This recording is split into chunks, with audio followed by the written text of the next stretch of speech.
नमस्ते पीएमसी में आप सबका बहुत बहुत स्वागत है। फ्रेंड्स, ढेरों प्रश्नों के उत्तर हम मास्टर से पाते ही रहते हैं, पर प्रश्न है फिर और पैदा हो जाते हैं। हम सोचते हैं आज तो समाप्त हो गए, पर वो कभी समाप्त ही नहीं होते, हमेशा बढ़ते रहते हैं। ऐसे ही बहुत से प्रश्नों के उत्तर पाने के लिए आज हमने एक और बहुत ही ग्रेट मास्टर को अपने शो में इनवाइट किया है। उनका नाम है कविता दीक्षित जी। फ्रेंड्स, वो पहले न्यूट्रिशंस थी, लोगों को बताती थी कि शरीर को कैसे न्यूट्रिशन देने हैं। अब पता है क्या करती है? वो आत्मा के न्यूट्रिशन की बातें करती हैं कि आत्मा को कैसे न्यूट्रिशन देना है, अपनी आत्मा की प्रगति के लिए, उसके उत्थान के लिए, उसके भोजन के लिए क्या क्या हमको चाहिए। तो आइए मिलकर उनका स्वागत करते हैं। कविता दीक्षित जी, आपका बहुत बहुत स्वागत है। नमस्ते पीएमसी में। नमस्कार, बहुत धन्यवाद। आपने बड़ा ही सुंदर इंट्रोडक्शन मेरा दिया और मैं खुद ही नहीं सोच पाई कि मैं सच में क्या करने लगी हूँ, पहले क्या थी और अब क्या कर रही हूँ। बहुत कुछ ना हम अननोइंगली कर लेते हैं, पर वो जो मास्टर्स बैठे हैं, यूनिवर्स है, पत्री सर है, हमसे क्या क्या करवा लेते हैं, हमें धीरे धीरे पता चलता है। तो आपसे मैं अब प्रश्नों का सिलसिला शुरू करूं। बिल्कुल। तो कविता जी, मैं सबसे पहले आपसे ये जानना चाहती हूँ कि स्वाध्याय क्या होता है। अध्ययन तो मुझे पता है, अध्ययन करना मीन्स बुक्स को पढ़ना। तो अध्ययन के साथ स्वाध्याय, क्योंकि पत्री सर कहते हैं, उन्होंने 3 ही हमारे को सब्जेक्ट्स दिए हैं, ध्यान, स्वाध्याय एंड सज्जन सांगत्य। 33% मार्क्स हमको गेन करने हैं ध्यान के द्वारा, 33% स्वाध्याय द्वारा और 34% सज्जन सांगत्य के द्वारा। तो मैं आज आपसे स्वाध्याय के बारे में पूछती हूँ कि स्वाध्याय क्या चीज़ होती है। अच्छा, बड़ा अच्छा प्रश्न किया आपने विभा जी। स्वाध्याय का मतलब 2 तरह से हम ले सकते हैं। एक तो स्वयं के लिए किया हुआ अध्ययन और दूसरा स्वयं का अध्ययन। तो जो पत्री सर जो बोलते हैं हमको स्वाध्याय करना चाहिए, इसमें ये दोनों इंक्लूडेड हैं। हम अपने लिए पढ़ते हैं और अपने आप को भी पढ़ते हैं। मतलब जब हम कोई बुक पढ़ते हैं या किसी राइटर के साथ हम थोड़ा फील करते हैं कि हम कुछ कनेक्टेड हैं, तो ज़रूर कुछ ना कुछ ऐसी बातें उनके अंदर होती हैं जो हमारे अंदर भी होती हैं और हम उनको डिस्कवर करते हैं, वापस उनको जानते हैं अपने बारे में। जो इम्प्रेशंस हमारे पास्ट लाइफ से भी आ रहे हैं, हम उनको सबको जानते हैं। तो ये बहुत ही सुंदर चीज़ है जो पत्री सर ने कहा हमको स्वाध्याय करना। और ये मैंने भी, जब मैंने पढ़ती तो मैं पहले भी बहुत थी, लेकिन जब मैंने ये किताबें पढ़ना शुरू किया तब स्वाध्याय का रियल मीनिंग जो है मेरे अंदर से आया कि हाँ, वाकई में ये है स्वाध्याय। मतलब स्वाध्याय क्या कोई भी कर सकता है?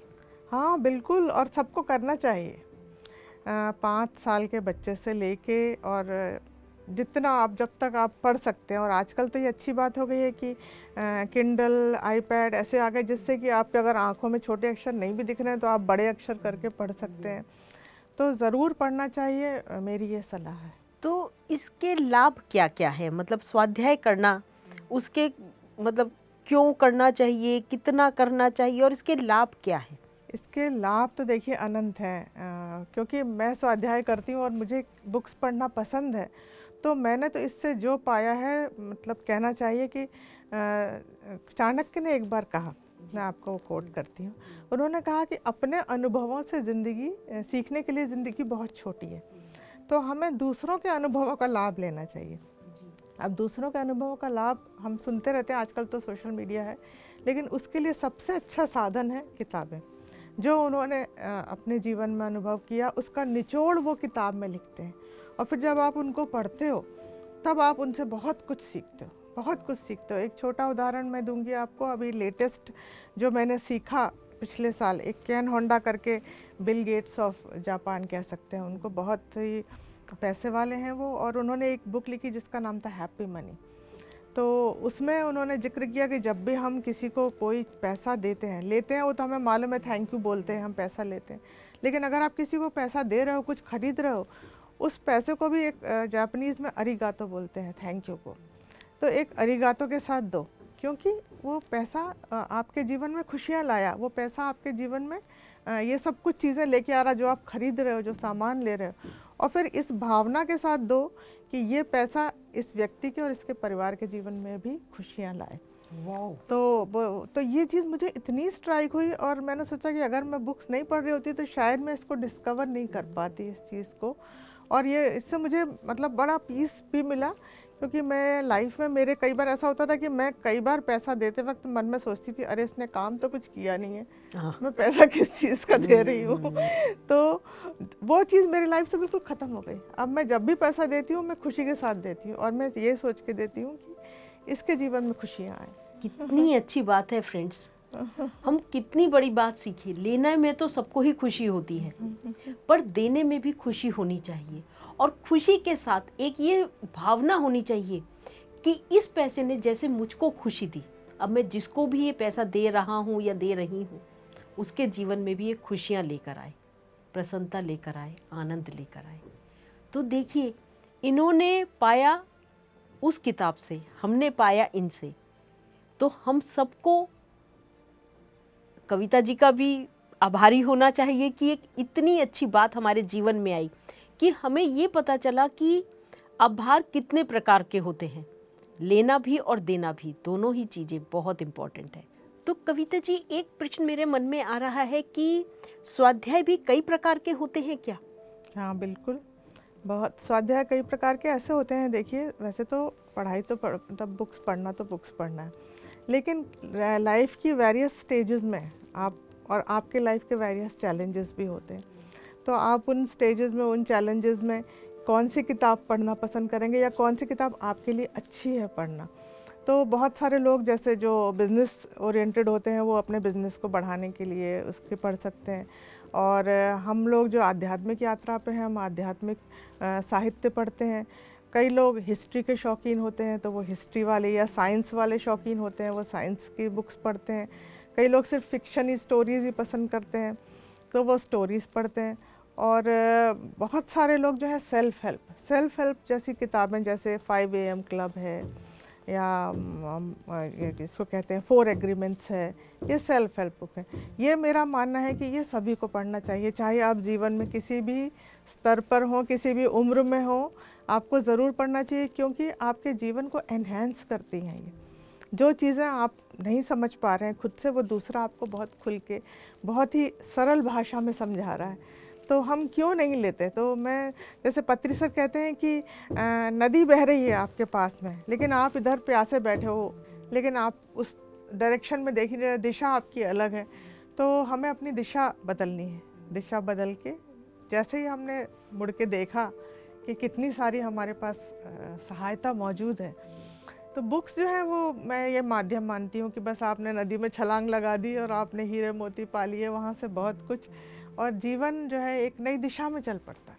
तो बहुत ही सुंदर कविता जी आपने हमको समझाया कि मतलब एग्जाम्पल कितना प्यारा है, पत्री सर का कितना प्यारा एग्जाम्पल है कि हम प्यासे हैं, नदी हमारे पास है, पर हमने मुंह ही दूसरी ओर कर रखा है, और हम जानते ही नहीं कि हमारे पास गंगा बह रही है, एक पूरा नदी है पानी की, जिससे हम पीकर नहा भी सकते हैं, प्यास भी बुझा सकते हैं, परंतु हम एक अंजुलि भी नहीं भरना चाहते। ये हमारे ऊपर है। नदी हम सबके पास है, हम सब उसमें से लोटा भर के भी पानी पी सकते हैं, हम स्नान भी कर सकते हैं और अंजलि भर के भी पी सकते हैं। तो फ्रेंड्स, अपने आप को तैयार कर लीजिए उस नदी में स्नान करने के लिए। तो स्वाध्याय के भेद भी होते हैं? नहीं, स्वाध्याय के जैसे मैंने बताया प्रकार तो होते हैं, पर कोई भेद नहीं होते हैं। और मतलब ये है कि आपको किस चीज़ की आवश्यकता है, ये आपको अपने अंदर से पता चलता है जब आप इस तरफ मुड़ते हैं। और मैं जब बहुत लोग जब पूछते हैं ना कि क्या पढ़ना चाहिए, तो मैं इनसे बोलती हूँ कि आप अपने आप से पूछो, क्योंकि दूसरा व्यक्ति कोई नहीं बता सकता कि आपके जीवन में किस चीज़ की आवश्यकता है। आप तो खुद ही आपके अंदर से ये बात निकलेगी, और ये ध्यान के द्वारा बहुत आसानी से निकल आती है। इसके लिए आपको कोई मेहनत नहीं करनी पड़ती। जब आप ध्यान करने लगते हो तो आपको पता चल जाता है कि अब आपको नेक्स्ट चीज़ क्या चाहिए, जीवन से अब आपको क्या चाहिए। तो जैसे आप जब ध्यान करते हो उस वक्त आप एक संकल्प रखो कि अच्छा अब मैं एक अच्छी किताब पढ़ना चाहती हूँ, तो मैं कौन सी किताब पढूं। वो किताब अपने आप ही आपके जीवन में आएगी, या तो कोई आपको गिफ्ट कर देगा या कोई नाम सजेस्ट कर देगा। और कई बार ऐसा होगा आपके साथ कि वो बार बार वो किताब या तो आपके उसका सामने आ आप, रही है। हाँ, आप व्हाट्सएप में देखोगे तो आ जाएगी, मेल चेक करोगे तो आ जाएगी, या कोई आपसे बोलेगा। तो आप ये इशारे को यूनिवर्स के आप समझो कि आपको जीवन में इसकी आवश्यकता है। तो बस ऐसे ही, तो किताबों के तो देखिए अनंत प्रकार हैं, है ना, और अब सबके अलग अलग इंटरेस्ट हैं। तो इसलिए जब जिसको जिस समय जो चाहिए वो हमें समर्पण भाव से छोड़ देना चाहिए यूनिवर्स के ऊपर। आप अपने गुरु से पूछ सकते हैं, पत्री सर से पूछ सकते हैं, तो वो ज़रूर बताएंगे आपको। और ऐसा मेरा मानना है कि ऐसा कोई आंसर है ही नहीं जो आपको नहीं मिलेगा इस यूनिवर्स में आप डालेंगे तो ज़्यादा अपने दिमाग पे जोर ना दें और यूनिवर्स से पूछ लें, वो आपके सामने ले आएगा कि आपको ये पढ़ना चाहिए। तो कविता जी, मैं ये जानना चाहती हूँ कि चलिए भेद भी जान गई मैं, प्रकार भी जान गई, पर मुझे रीडिंग का शौक़ नहीं है। रीडिंग का मतलब आप ये समझ लीजिए कि मैं मतलब न्यूज़पेपर भी आता है तो उसकी हेडलाइन देखी नहीं देखी। और जब मैं हेडलाइंस देखकर मैं किसी को बताती हूँ तो सब कहते हैं वाओ आप न्यूज़पेपर पढ़ती हैं। तो वो जिसे कहना चाहिए ना, अंधों में काना राजा। तो मैं तो अपना कॉलर अप कर लेती हूँ, देखो मैं तो रीडिंग करती हूँ। पर सुनने से पता चल रहा है कि ये रीडिंग नहीं है, रीडिंग कुछ और है। जो स्वाध्याय आप बता रही हैं वह स्वाध्याय है, पर मुझे तो उसकी आदत नहीं है, मैं कैसे डालूं उसकी आदत? हाँ, ये बहुत ही अच्छा प्रश्न आपने किया, क्योंकि बहुत सारे लोगों की आदत नहीं है। और इसके लिए मैं ये मानती हूँ कि माता पिता को जो अपने बच्चे, छोटे बच्चे हैं, बचपन से आदत डालनी चाहिए। मैं कई लोगों से मिलती हूँ जिनके छोटे छोटे बच्चे हैं, मैं उनके घर जाती हूँ, वो अपनी किताबें लेके आते हैं और फिर वो मुझे दिखाते हैं और फिर कहते हैं चलो हम स्टोरी पढ़ते हैं। तो मैं भी पढ़ती हूँ, वो भी पढ़ते हैं एक पेज में। तो मैं देखती हूँ कि बच्चों को तो इंटरेस्ट रहता है, लेकिन पेरेंट्स के पास टाइम नहीं है। तो उनको हमेशा बच्चों को प्रमोट करना चाहिए। तो कहीं भी हम भी कहीं जाते हैं ना, तो बच्चों से हमें पूछना चाहिए, अच्छा तुम बुक्स पढ़ते हो, कौन सी बुक्स पढ़ते हो, कौन कौन सी किताबें तुम्हारे पास, दिखाओ। बड़े खुश हो जाते हैं छोटे बच्चे। हाँ, यस। हैं, और वो नोटिस में आते हैं तो उनको नोटिस में बहुत आते हैं, अच्छा बड़े लगता खुश हो है। जाते हैं। फिर वो अपनी किताबें लाएंगे, एक लाएंगे, दो लाएंगे। माताएं कई बार परेशान हो जाती है कि बच्चे लाके फैलाते हैं, ये देखो ये भी है, ये भी है, ये। तो ये हमें हमेशा करना चाहिए। और छोटे बच्चों को जब हम ऐसा करते हैं तो एक तो मेरा ये मानना है कि कुछ पूर्व जन्म के संस्कार भी होते हैं, और बाकी हम इस तरह से एक आदत उनकी डाल सकते हैं। और जहाँ तक बड़े लोगों का सवाल है, अब अभी तक नहीं पढ़ा, अब कैसे पढ़ें, तो उनको स्टोरी टाइप की चीज़ें पढ़ना चाहिए, क्योंकि हमारा जो ह्यूमन माइंड है वो बड़ी जल्दी स्टोरीज़ को पकड़ता है और उसको आगे पढ़ने की इच्छा होती है। तो जैसे पॉलो कोएल्हो है, उनकी अल्केमिस्ट है, वो उन्होंने स्टोरी के फॉर्म में इतने सुंदर लेक्चर दिए हैं, इतनी सुंदर बातें कही हैं कि आपका जीवन में बहुत बदलाव आ जाएगा। कई लोग मैंने देखा पैसे को बहुत पकड़ के चलते हैं और फिर वो अपने नुकसान को भी बताते हैं इतना। तो मैं उनसे कहती हूँ कि आप अल्केमिस्ट पढ़िए, हिंदी में भी है, बहुत भाषाओं में है। तो उससे क्या होता है कि किस तरह से जीवन में सब कुछ चला गया और फिर वापस उससे ज़्यादा आया। तो आपने अगर पढ़ी होगी अल्केमिस्ट, तो उसमें 3 बार जितना भी उसके जीवन की कमाई थी सब नष्ट हो गई, लेकिन लास्ट में उसे खजाना मिल गया। तो ये बातें जो है ना, आप उन किताबों से बहुत जल्दी सीख लेते हैं। तो स्टोरी के फॉर्म में बहुत सारी किताबें हैं जो कि आपको एक कहानी के रूप में रुचिकर बना के पढ़ाते हैं। तो जब आप उसको पढ़ना शुरू करते हैं फिर आप उसको रख नहीं पाते, क्योंकि आपके अंदर ये इच्छा होती है कि अब आगे क्या हुआ, आगे क्या हुआ।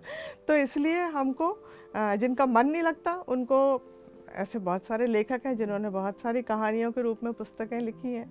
और दूसरी बात, जैसे कि स्वामी रामा है, उनके जो अनुभव हैं, अगर लिविंग विद हिमालयन मास्टर्स आपने किताब पढ़ी हो तो उन्होंने बड़े सुंदर अनुभव अपने लिखे हैं, वो भी छोटी छोटी कहानियों में। तो कई बार जब हम सत्संग भी करते हैं तो ऐसा करना चाहिए कि पहले एक छोटी कहानी शेयर की, उससे एकदम से आप कहीं से आए चलते हुए, आपका ध्यान में मन नहीं लगेगा। तो आप पहले एक छोटी सी कहानी शेयर करिए, लोगों का भी बड़ा इंटरेस्ट बन जाता है, थोड़ी स्थिरता भी आती, फिर हम ध्यान में बैठें। तो ये बड़े अच्छे चीज़ें हैं जो मैंने अपने जीवन के उसमें अनुभवों में डिस्कवर की, और मैंने बड़े पसंद भी की कि अरे वाह, ये तो बड़ा अच्छा तरीका है कि हम छोटे छोटे अनुभव सुन लेते हैं मास्टर्स के, और फिर उससे हम भी सीखते हैं उन अनुभवों से, और बाकी लोग जो है वो भी सीखते हैं उन अनुभवों से। फ्रेंड्स, समझ पा रहे हैं हम कि कितना सरल है। आदत नहीं है, मालूम है, आदत नहीं है। कोई भी, अगर मेरी एज की बात कीजिए, अब मुझको आप कोई नई आदत डालने के लिए कहे, सबसे पहले तो मैं ना, मेरे पास नो होगा।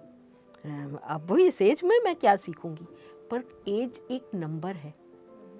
कविता जी हमको बता रही हैं कि किस तरीके से आप कभी भी स्वाध्याय प्रारंभ कर सकते हैं। अपने जीवन में कुछ भी नया प्रारंभ करने के लिए एज बाउंडेशन नहीं है। आप कभी भी अपने आप को ये मत सोचिए अब मैं कब करूँगी, कैसे करूँगी, अब क्या करूँगा, करूँगी, कुछ भी। तो फ्रेंड्स, कितना सरल है। जिस प्रकार से हमको कविता जी समझा रही हैं कि पहले स्टोरी बुक्स को पढ़ना शुरू कीजिए। जब आप स्टोरी बुक्स पढ़ेंगे आपको पता चलेगा, जैसे कि अभी ये किताब का जिक्र करा इन्होंने, तो आप समझते हैं कि किसी का भी जब 3 बार सब कुछ चला जाए तो वो क्या होगा, वो डिप्रेशन में चला जाएगा। वो कहेगा अब मैं कोशिश नहीं करूँगा। पर कोशिश करने वालों की ही जीत होती है और लास्ट में उसको खजाना मिल जाता है। तो वो केवल उसके लिए नहीं है, हम सबके लिए है। हार के बाद ही जीत है। तो हमको ये कविता जी समझा रही है कि ये बुक्स हमको बताती हैं। सारा अनुभव हम स्वयं से नहीं ले सकते। हमको बुक्स पढ़कर बहुत सारे अनुभव हमको जब हमारे जीवन में उतरते हैं, तब हमें पता चलता है कि हाँ, अब हम नया ऐसे कर सकते हैं, नया प्रारंभ ऐसे कर सकते हैं। तो बहुत सुंदर कविता जी, बहुत ही अच्छे तरीके से आप हमको समझा रही हैं और बुक्स का एसेंस भी छोटा छोटा बता रही हैं साथ में, कि कैसे हम लोग अपने जीवन में बदलाव ला सकते हैं। तो फ्रेंड्स, आपने जाना कि बुक्स हमारे जीवन में कितनी इम्पोर्टेंट है। तो कविता जी, आप इतने अच्छे अच्छे बता रही हैं बुक्स के नाम, तो बच्चों के लिए भी कोई सजेस्ट करेंगी आप नाम कि, और यह बच्चों को हम एक प्रैक्टिस कैसे डालें? क्योंकि आजकल बच्चे ये सोशल मीडिया पे ज़्यादा रहते हैं, उनको वो जो सारे उनके कार्टून्स हैं ये वो देखने में, वो देखेंगे तो आप, छोटा सा बच्चा है, 6 महीने का बच्चा है ना, उसकी भी उंगलियां आपसे हम सबसे ज़्यादा स्पीड से चल रही होती है, और वो हम सबसे ज़्यादा टेक्नोलॉजिकली एडवांस हैं। उनसे आप समझ लीजिए कि कैसे हम कहाँ जाएं, कैसे जाएं, वो बता देंगे आपको। 1 साल का बच्चा भी आपको बताना, जो जितना जानता है वो आपको बता देगा। पर तो उनको बुक्स की तरफ कैसे मोड़ें, और उनको कौन सी बुक्स, क्योंकि छोटा बच्चा पढ़ने के लिए उसको समझाना, क्योंकि वो अपने सिलेबस से ही परेशान है, वो ही नहीं उसके लिए कंप्लीट होता, तो एक और हम उनके ऊपर बर्डन, अभी तो उनके लिए बर्डन है, जब वो एंजॉय करेंगे तब वो बर्डन नहीं रहेगा, पर अभी बर्डन है, एक और बुक का बर्डन डाल दें, तो वो कैसे करें और कौन कौन सी बुक्स उनको अवेलेबल करवाएं? देखिए, छोटे बच्चों के लिए क्या है कि जैसे ही वो पढ़ना सीखते हैं तो हमें ज़रूर उनके लिए ऐसी बुक्स लानी चाहिए जो आजकल बहुत चली है, जिसमें स्टोरी भी होती है और कलरिंग भी की जाती है। जी जी जी जी। तो उससे बच्चों को बड़ा इंटरेस्ट आता है। तरह तरह के कलर्स ला के दीजिए उनको, उसमें कहानी भी है, वो कहानी भी पढ़ते हैं, कलरिंग भी करते हैं। और फिर जैसे रात को सोते हैं, तो हम लोग जब बच्चे थे तो होता रहा, नानी दादी कहानी सुनाती थी। तो ज़रूर कोई ऐसी अच्छी किताब लेके आप उसका और बच्चे को सुनाइए। और मैं सोचती हूँ कि पंचतंत्र है, या जातक कथाएं हैं, या हितोपदेश है हमारे हिंदी में, ये सभी किताबें बहुत अच्छी हैं। और अमर चित्र कथा भी हिंदी में, इंग्लिश में, बहुत सारी लैंग्वेजेस में है। तो जैसे जैसे उनकी प्रोग्रेस होती है, उनको जब पढ़ने लगते हैं ज़्यादा, तो ये सब चीज़ें उनको ला के घर में देनी चाहिए। और उनको अगर आप समय निकाल के उनके साथ बैठ सकें तो बहुत ही अच्छा है, क्योंकि बच्चे वही करते हैं जो उनके माँ बाप करते हैं। अगर वो देखते हैं कि माँ बाप हमेशा टीवी देख रहे हैं, या माँ बाप के पास टाइम ही नहीं है, घूम रहे हैं, या वो बिज़ी हैं फ़ोन में, तो फिर वो भी वही करेंगे। तो आपको मतलब वॉकिंग द टॉक जिसको बोलते हैं, कि आप अपना उस तरह से कुछ करिए, थोड़ा समय दीजिए बच्चों को, उनके साथ बैठिए, उनके साथ शेयर करिए कि आज तुमने क्या पढ़ा, इसमें क्या अच्छा था। फिर उनसे थोड़ी स्टोरी भी सुनिए, जो उनने कहानी पढ़ी है वो आपको बताएंगे बड़े उत्साह से कि आज ये कहानी में ये बता रहा है, ये कहानी में अच्छा, इससे क्या शिक्षा मिली तुमको, ऐसा करना चाहिए, वैसा करना चाहिए। तो बच्चे जब इन सब बातों में हम उनको प्रमोट करते हैं तो वो और ज़्यादा इंटरेस्ट लेते हैं। तो इसलिए छोटे बच्चों के लिए समय बहुत इम्पोर्टेंट है। जो मैं हमेशा ही माँ बाप को सोचती हूँ कि देखती हूँ, जबकि आजकल की जो फास्ट जनरेशन है उसमें बच्चों के लिए टाइम नहीं है। वो तो आपकी एक जिम्मेदारी बनती है, आप बच्चे को लेके आए हो इस संसार में, तो उसको सही दिशा दिखाना ये एक बहुत बड़ी जिम्मेदारी है। और इसके लिए कभी कोई देर नहीं होती। 5 साल का बच्चा हो, 10 का हो, 15 का हो, हमेशा बदल सकता है, क्योंकि इंसान जो है उसके अंदर बड़ी काबिलियत है बदलने की। तो हम लोगों को ही देखिए कि हमें क्या मालूम था ध्यान क्या होता और कैसे जीवन की दिशा बदल गई।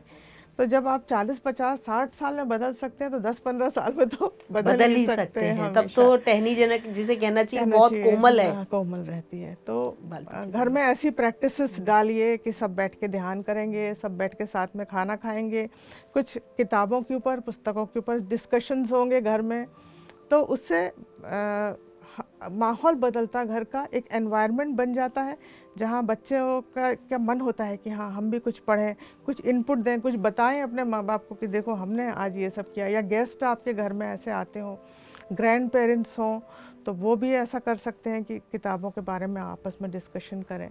तो इस तरह से हम दिशा दे सकते हैं बच्चों को। तो फ्रेंड्स, हमने जाना कि हम अपने बच्चों को किस तरीके का एटमॉस्फेयर हमको देना चाहिए। बुक्स का डिस्कशन, अभी बच्चा नहीं पढ़ा वो बुक, हमने उससे उस बारे में बात भी नहीं करी, पर जब दो बड़े उस बुक के ऊपर डिस्कशन करेंगे, उसके अच्छे अच्छे पॉजिटिव पॉइंट्स डिस्कस करेंगे, तो बच्चे में भी क्यूरियोसिटी पैदा होगी। वो फिर कहेगा मामा इस बुक को, दादी इस बुक को, बाबा इस बुक को आप हमें बताइए, ये स्टोरी तो हमें सुनाइए। आप स्टोरी सुनाइए फिर उसे, उसके अंदर अपने आप चेंज आएगा। चेंज का प्रोसेस हम बड़ों का काम है बच्चों में लाना, और उसके लिए ये बुक्स बहुत हेल्पफुल हैं। फिर वो स्वयं जैसे जैसे बड़ा होता जाएगा पढ़ने लगेगा। तो बहुत सुंदर तरीके से कविता जी ने हमको बताया। फ्रेंड्स, ये सब कुछ अपने जीवन में अपनाइए। जब हम इसको अपनाते हैं तो हम देखते हैं कि हमारे जीवन में, हमारे बच्चों के जीवन में कितना चेंज आ गया। तो कविता जी, आपने बच्चों के लिए तो बताया, अब टीनेजर्स, आपको पता है, हम सबको पता है कि वो जो टाइम होता है ना, बहुत स्टबर्ननेस का होता है। मैं जो कर रही हूँ वो बेस्ट है, आप तो ओल्डीज हो, आपका तो काम ही यही है, सिर्फ हमको ज्ञान देना। क्योंकि मम्मा ने कोई भी बात कही तो बच्चा पहले कहता अच्छा बस बस बहुत हो गया। आप तो हमेशा शुरू ही हो जाती हो। अब शुरू भी होना है और शुरू नहीं भी होना, हम दो उसके बीच में, पेंडुलम के बीच में एक तरीके से पेंडुलम हो गए हैं या फंस गए हैं उस पेंडुलम के बीच में कि हम क्या करें।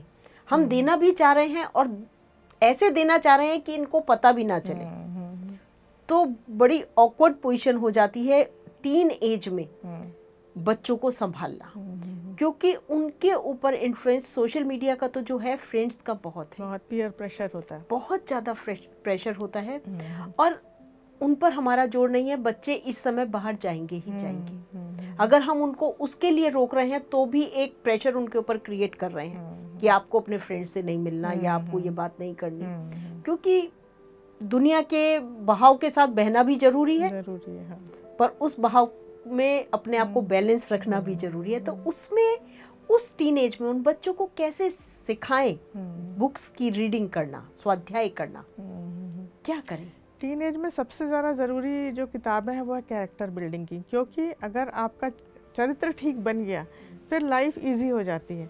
लेकिन जैसा आपने कहा कि हम बोल के बच्चों को कभी नहीं सिखा सकते, तो सबसे अच्छी कोशिश ये रहती है कि हम पहले बच्चों के फ्रेंड बने, जो काम वो कर रहे हैं उसमें हम भी इन्वॉल्व हों, और हम उनसे पूछें कि अच्छा तुम वहाँ गए थे तो क्या हुआ, इसमें क्या था, अच्छा इसमें क्या अच्छाई है।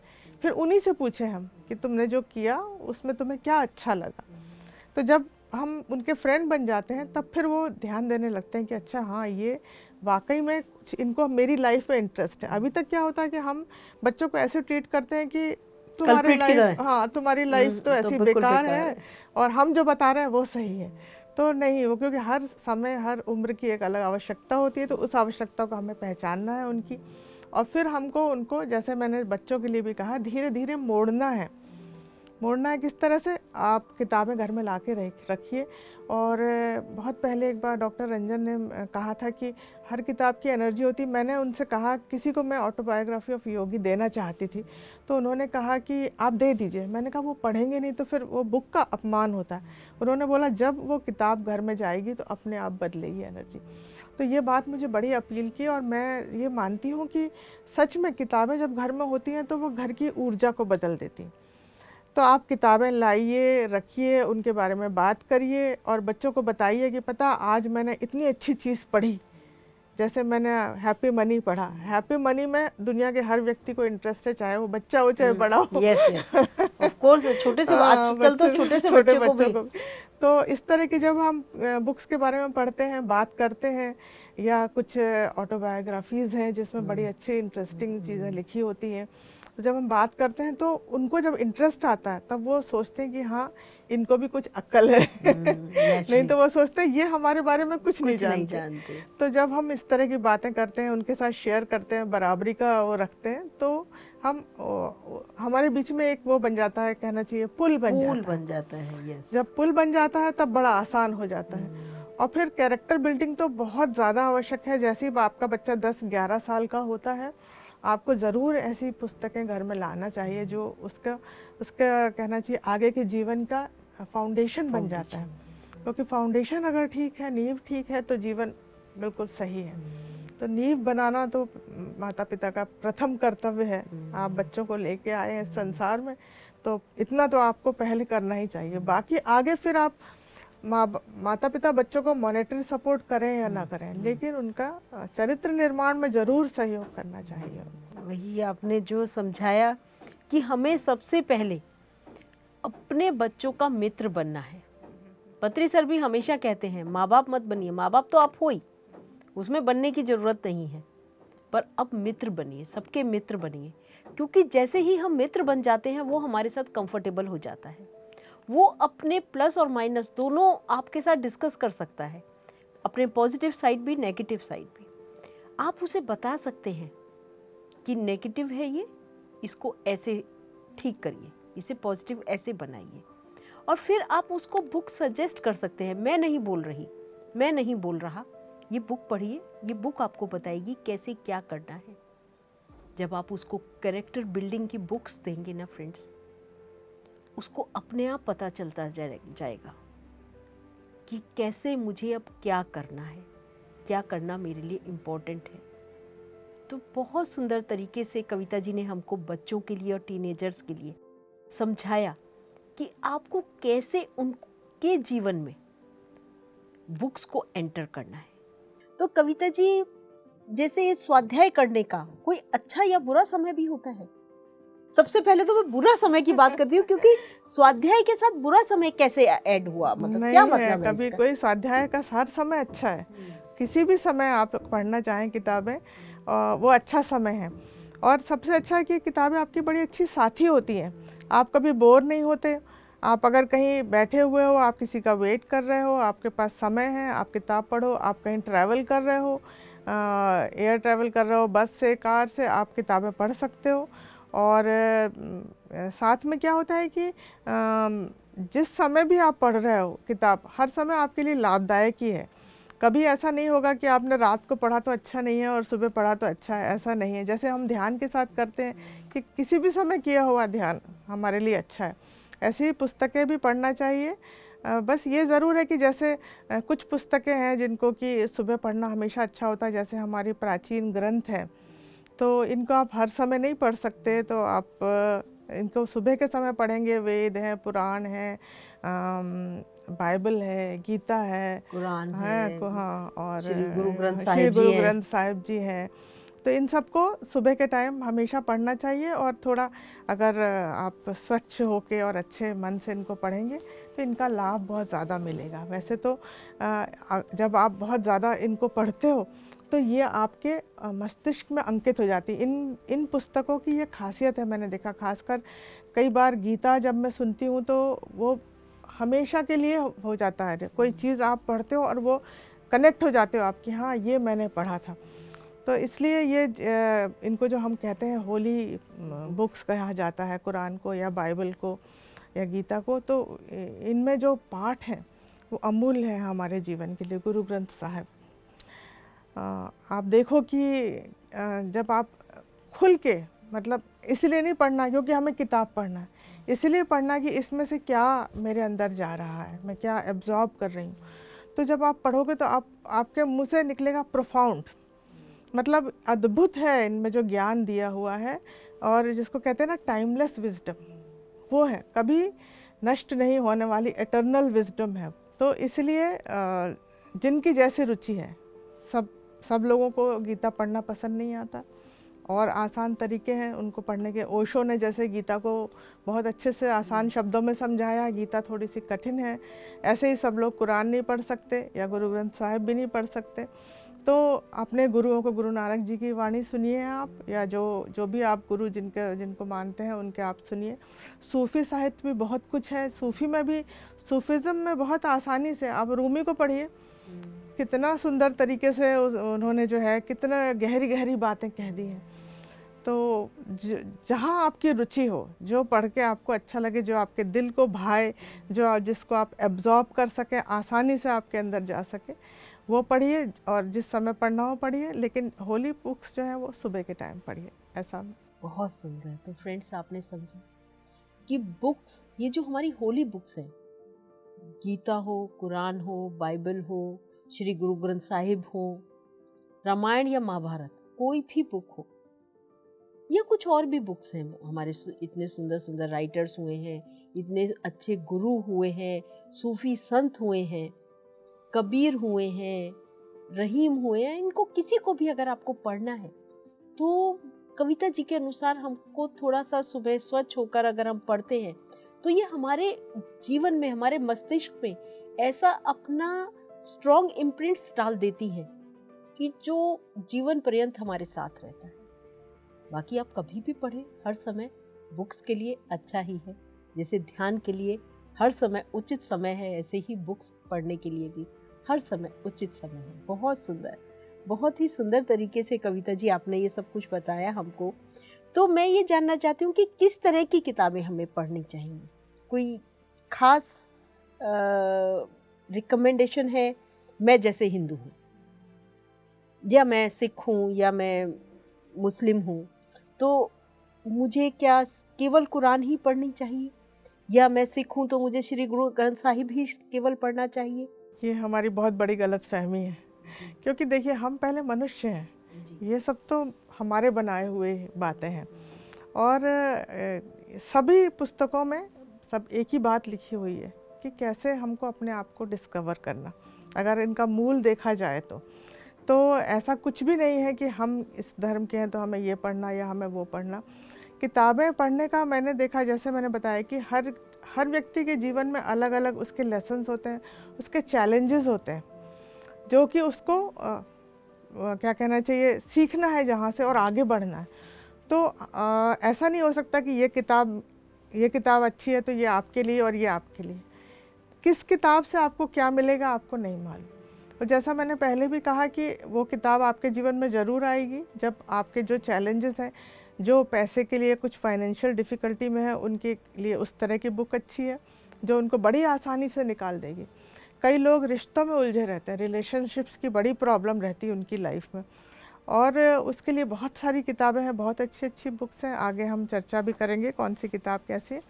तो वो आपको समझ देती है कि ऐसी परिस्थिति में जब आप इस तरह से चैलेंजेस से घिरे हुए हो तो कैसे निकलोगे आप।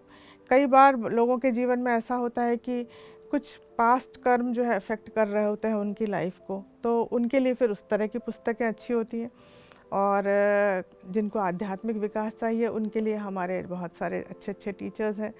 अब जैसे कई लोग हैं जिनके जीवन में शांति की बड़ी भारी कमी है, तो मैंने जब एक कोर्स किया था माइंडफुलनेस का, उसमें एक किताब अचानक जीवन में आ गई जिसका नाम था पीस इज़ एवरी स्टेप, और उस समय शांति की ज़रूरत थी तो फिर तब मैंने रियलाइज़ किया कि किस तरह से किताबें आपके जीवन में आ जाती हैं।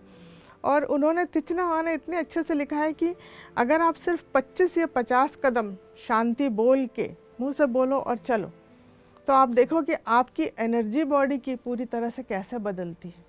और ये बिल्कुल 100% ट्रू है कि आपको जीवन में जो चाहिए उस शब्द को बोल के अगर आप माइंडफुली चलते हो 50 कदम तो आपके शरीर बदल जाता है।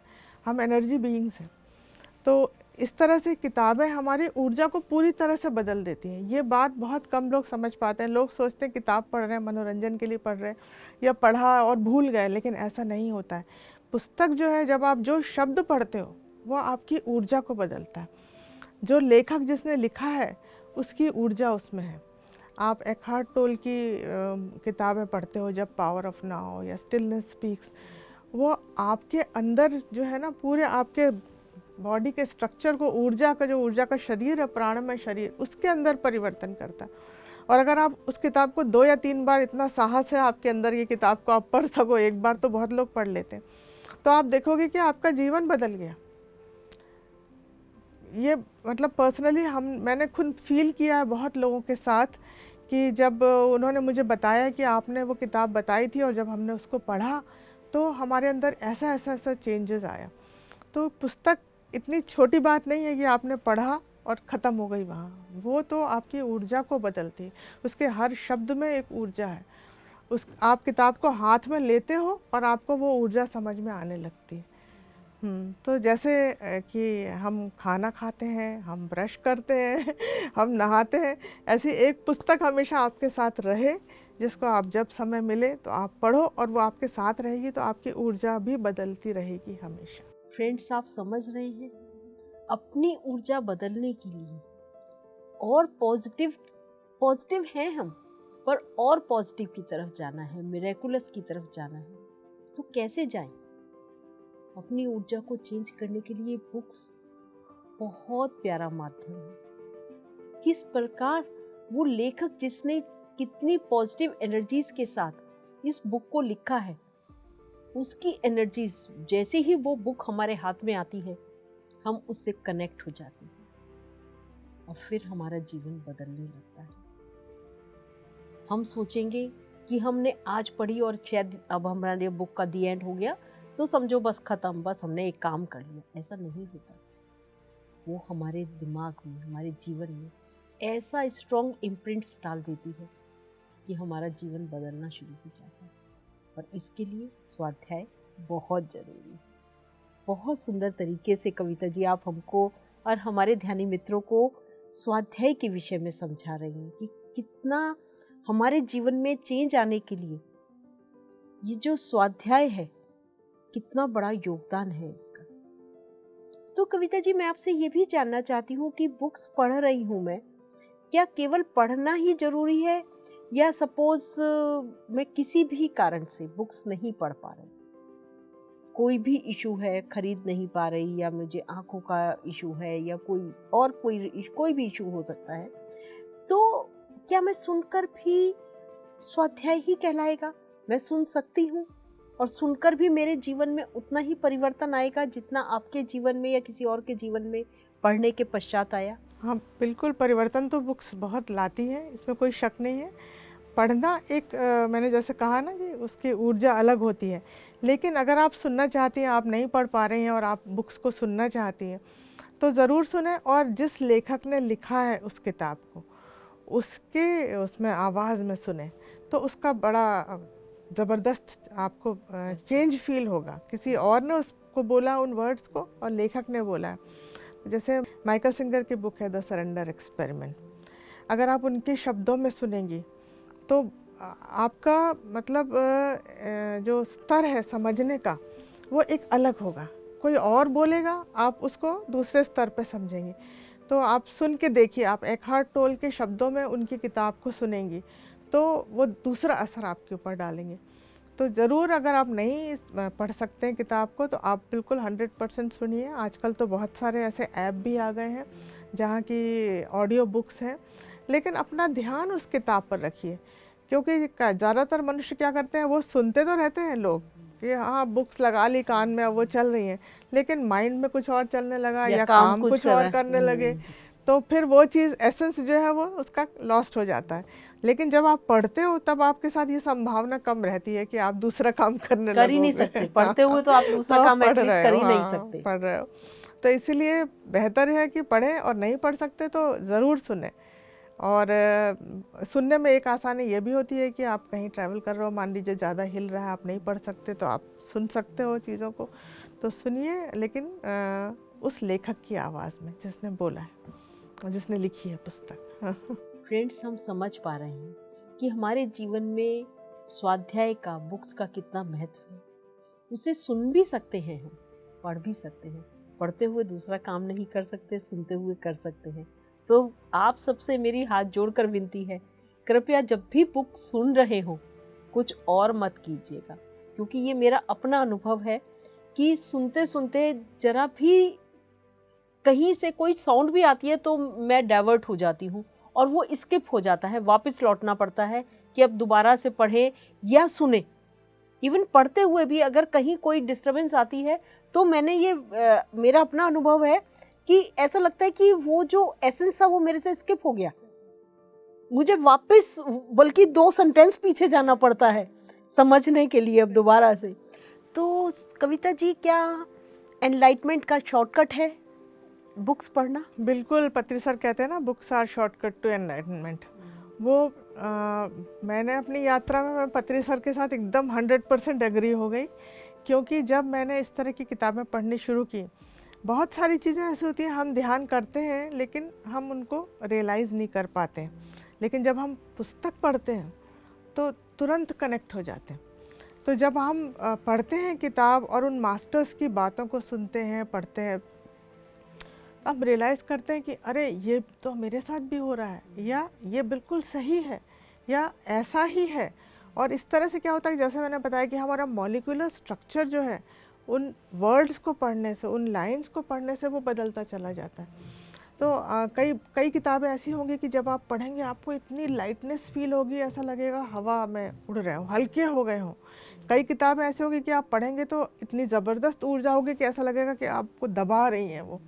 तो ये सब स्टेजेस ऑफ जो कहना चाहिए आध्यात्मिक प्रगति के जो पायदान होते हैं वो हैं कि आप प्रगति करते चले जा रहे हो उन किताबों को पढ़ के।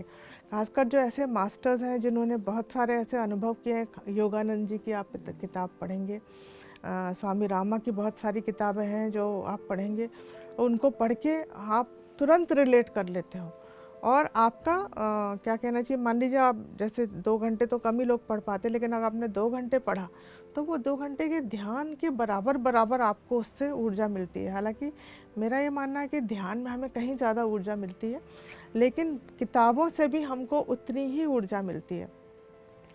तो जैसे ही हम कोई, मान लीजिए अच्छी किताब हमारे जीवन में आई और हमने उसको पढ़ना शुरू किया, आप पाएंगे कि आपके शरीर में बहुत सारे परिवर्तन शुरू हो गए, आपके दिमाग में बहुत सारे मस्तिष्क में परिवर्तन शुरू हो गए। मतलब आपके विचार बदल जाते हैं, आपके विचार दुनिया से हट के उसी तरफ लग जाते हैं, क्योंकि उस किताब का इतना प्रभाव होता है। और इस तरह से हमारा जो है डीएनए भी चेंज होता है। अगर साइंस, जैसे पत्री सर कहते हैं कि स्पिरिचुअल साइंटिफिक टेम्परामेंट आपका होना चाहिए, तो जब ये जानकारी हमारे अंदर जाती है, हमारे सेल्स में जाती है, तो हमारे डीएनए के अंदर भी उस तरह से चेंज होते हैं और आपके शरीर में आपको अनुभव होने लगता है, आपकी ऊर्जा ग्रहण करने की शक्ति बढ़ जाती है। पहले मैं ये बात नहीं मानती थी तो मैं सोचती थी कि सब कुछ ध्यान करने से होता है, पुस्तकें तो सर बोलते हैं इसलिए पढ़ना चाहिए। लेकिन जब ये वाली किताब रामथा जैसे मैंने पढ़ी, रामथा के अंदर एक ऐसी शक्ति है जो आपको पूरी तरह से बदल देती है। और बहुत सारी किताबें ऐसी भी हैं जिनको कि आप पढ़ते हो तो आपका ध्यान बहुत ज़बरदस्त होता है और आप किताब को हाथ में लेके 2 पेज भी नहीं पढ़ पाते और ट्रांस में चले जाते हो आप। तो ये पुस्तकों का प्रभाव है, और जब आप ज़्यादा पढ़ने लगते हो तो आप ज़्यादा उसको फील करने लगते हो।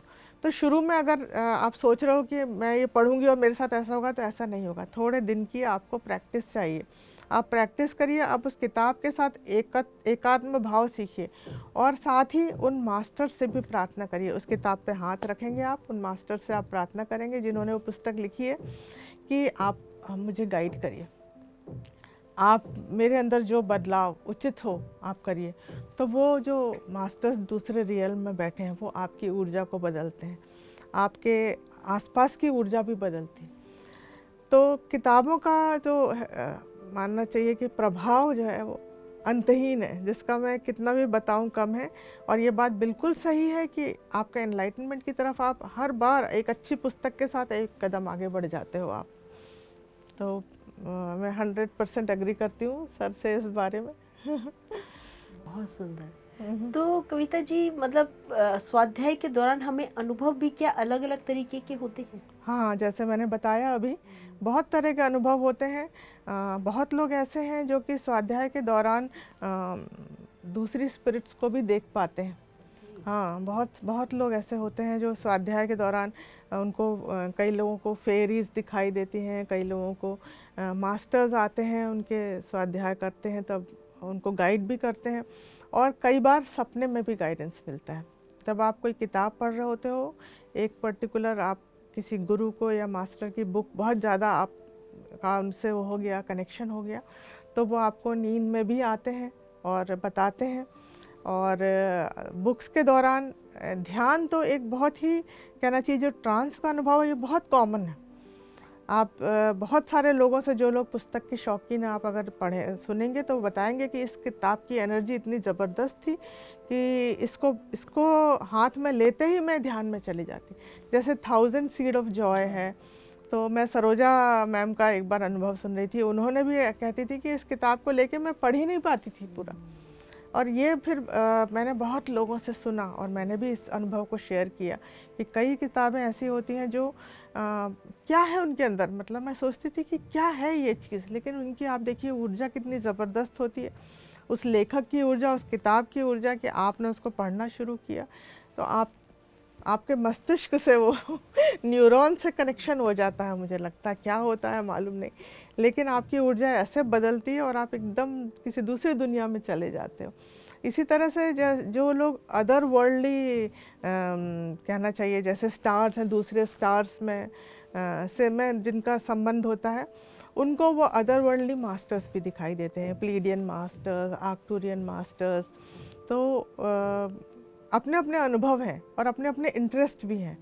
जिस तरह से आप जिस तरह की पुस्तकें आप पसंद करते हैं, उस तरह के अनुभव आपके जीवन में होते हैं। वाह, बहुत सुंदर। बहुत ही सुंदर तरीके से फ्रेंड्स कविता जी ने हमको समझाया कि किस तरीके के अनुभव हमको होते हैं। उसके लिए आपको प्रिपेयर होना पड़ेगा, पहले आपको अपना इंटरेस्ट डेवलप करना पड़ेगा। और जब आपका इंटरेस्ट और वो बुक एक हो जाएंगी, तब आप देखिएगा आपके जीवन में चमत्कार चमत्कार चमत्कार होने प्रारंभ हो जाएंगे।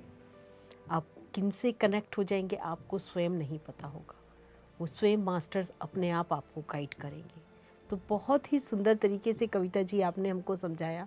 तो कविता जी, मैं आपसे ये जानना चाहती हूँ कि बुक्स पढ़ने से क्या मेरा कर्मा कट भी होता है? बिल्कुल होता है, ज़रूर। गीता में भी लिखा हुआ ज्ञानाग्नि दग्धम कर्माणि।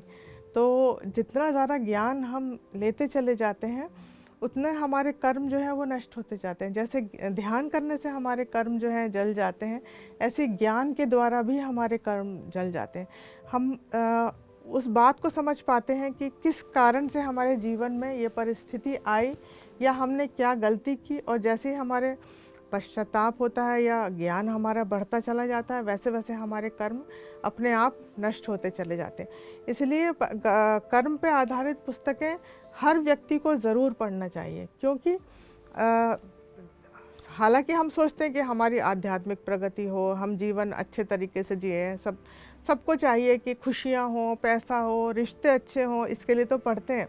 लेकिन हम ये नहीं समझ पाते कि कौन से कर्म हमने पास्ट में किए हैं या अभी जीवन में किए हैं जो गलत थे, और जिनको कि हमको नष्ट करना है, या जिनसे हमको आगे के जीवन में आगे हमारी जो प्रगति है वो बाधित ना हो, इसलिए उनको हमें ख़त्म करना है। तो इसलिए कर्मा पे आधारित पत्री सर ने भी कर्म सिद्धांत लिखी है, और बहुत सारी किताबें हैं कर्मा पे आधारित जिनकी हम आगे चर्चा करेंगे, जिनको कि आप ज़रूर पढ़ें और फिर आप उस पर कहना चाहिए कंटेम्पलेट करें, मतलब उस पर विचार करना ज़रूरी है। खाली पढ़ने से काम नहीं चलेगा, हर कर्म पर विचार करें, हर चैप्टर को अच्छे से पढ़ें और सोचें कि मेरे जीवन में ये कैसे परिवर्तन लाएगा, या क्या मेरे जीवन में इसका कोई प्रभाव है। तो ज़रूर 2-3 किताबें हर व्यक्ति को अपने जीवन में कर्म पर आधारित ज़रूर पढ़नी या सुननी चाहिए। अगर नहीं पढ़ पा रहे हैं तो किसी और से सुने। डिस्कशन ज़रूर होना चाहिए कर्मों के ऊपर, जिससे कि आप अपने मन की बात बता सकें। तो अगर कोई बुक क्लब हो आपका तो बहुत ही आप भाग्यवान कहे जाएंगे कि आप 4-6 लोग मिलके एक किताब पढ़ें और सुने और उस पर डिस्कशन करेंगे। तो क्या होगा कि उससे बहुत जल्दी पश्चाताप जब आप शब्दों में प्रकट करते हैं तो बहुत जल्दी आपके कर्म जो हैं वो बर्न हो जाते हैं। बहुत सुंदर। तो फ्रेंड्स, कितने प्यारे तरीके से हमको कविता जी ने समझाया कि ध्यान तो हमारे कर्मों को जलाता ही है, जो भी हमारे बुरे कर्म हमने पिछले जन्मों में करे, पर बुक्स भी, स्वाध्याय भी, और स्वाध्याय के साथ उसका डिस्कशन करना बहुत ज़रूरी है। केवल पढ़ा और छोड़ दिया ये नहीं। अभी कविता जी ने बताया कि अगर आप एक क्लब बना सके जो लाइक माइंडेड लोगों का, जो सब उस किताब को पढ़ रहे हों और फिर उस किताब पर सब डिस्कशंस करें। जैसे ही आप उस किताबों के बारे में डिस्कशन से स्टार्ट करेंगे, आप स्वयं देखेंगे कि आपके अंदर एक चेंज आता चला जा रहा है। आप डिस्कशन करेंगे कि नहीं, ये तो मैं किसी को आज के बाद डांटूंगी नहीं या डांटूंगा नहीं। सिर्फ डिस्कशन करेंगे ये नहीं होगा। जब डिस्कशंस करने के बाद आप स्वयं देखेंगे कि आप डांट नहीं पा रहे, किसी के साथ गलत नहीं कर पा रहे, आपको आपका ही थॉट, आपने ही जो डिस्कशन करा है वो रोक रहा है। तो बहुत ही सुंदर तरीके से हमने कविता जी से इतना कुछ जाना। तो कविता जी, आपने हमको बहुत सुंदर तरीके से स्वाध्याय के विषय में बताया। तो हमारे ध्यानी मित्रों को एक फाइनल मैसेज जरूर दीजिए स्वाध्याय के बारे में। बिल्कुल, मैं ज़रूर कहना चाहूँगी कि बी ओपन। स्वाध्याय के मामले में मैंने देखा है कि ज़्यादातर लोग जो हैं वो अपना एक बना लेते हैं कि हम नहीं पढ़ पाते, हम नहीं कर पाते, या कोई चीज़ कोई ऐसी बुक आती है वो कहते अरे ये हमें नहीं समझ में आएगी। तो आपको थोड़ा दिमाग को खुला रखना है, एक्सेप्ट करना आना चाहिए आपको। जीवन में एक्सेप्टेंस आपने बहुत कुछ अपना ली है हर चीज़ के लिए, तो बुक्स को भी अपने जीवन में आने दीजिए, उनको एक्सेप्ट करिए। वो जो बातें कह रहे हैं उनको सोचिए कि ये किसी ने बहुत मेहनत करके बहुत उसका ज्ञान उसने उसको पाया उस बारे में, तब वो किताबों में आई है चीज़। तो इसलिए उसकी कही हुई बातों को पूरे दिल से स्वीकार करिए और कभी कोई कमी निकालने की कोशिश मत करिए, और सोचिए अगर मेरे लिए नहीं है ये बात तो शायद किसी और के लिए होगी। तो खुले दिल से आप किताबों को अपने जीवन में आने दीजिए, यही मैं कहना चाहूँगी। बहुत ही सुंदर तरीके से कविता जी ने कहा कि अपने जीवन में बुक्स को आने दीजिए, उनका वेलकम कीजिए दोनों हाथ पसार कर। जब वो आपके जीवन में आएंगी तो आप स्वयं देखेंगे कि आपके अंदर कितना चेंज आता चला जा रहा है, आप कितने इम्प्रूव होते चले जा रहे हैं। जो आप पहले थे, स्वाध्याय से पहले, पूर्व और स्वाध्याय के पश्चात, आप में बहुत चेंज आ गया। बहुत सुंदर तरीके से आज हमने ये ज्ञान पाया। तो कविता जी, हम आपको एक बार और आमंत्रित करना चाहेंगे नमस्ते पीएमसी में, क्योंकि इतना ज्ञान ले लिया, अभी ज्ञान की पिपासा बाकी है हमारी। तो हम अगले एपिसोड के लिए आपको फिर से निमंत्रित करते हैं, और तो ज़रूर आइएगा प्लीज़। बिल्कुल बिल्कुल। नमस्ते पीएमसी के सारे दर्शकों को मेरा दिल से धन्यवाद, और विभा जी को भी, और जिस ढंग से वो नमस्ते पीएमसी बोलती है बहुत ही प्यारा है। Thank you so much friends. तो फ्रेंड्स, अगले एपिसोड में हमारे साथ बने रहिएगा। नमस्ते पीएमसी में।